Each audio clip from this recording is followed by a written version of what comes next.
হ্যাঁ আরেকটা কারণ এটা কি আমার মাথায় লাগবে আরেকটা আমার মাথায় লাগবে সেটা পরে দেখি এটা ছেড়ে দিতে ভালো লাগছে আমি অনেক রেডি হয়েছি আর খুব কিছু আমরা এখন একটা জিনিস কিনতে পারি এই যে এইটা কিন্তু ফ্লেভার এটা ধরো এটা এই যে এইটা এটা রকেট মানে আছে আকাশ উড়ে মরে লাগছে আমি ভাবছি এই রকেট কিছু একটা কিনবো আর আমার বেবির জন্য কি কিনতে আর আমার বেবির জন্য কিছু একটা কিনবো বেবি কি চলে না এটা পছন্দ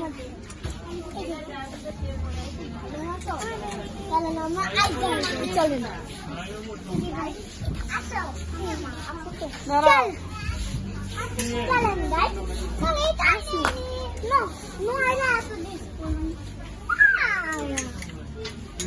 Ada malu. Aku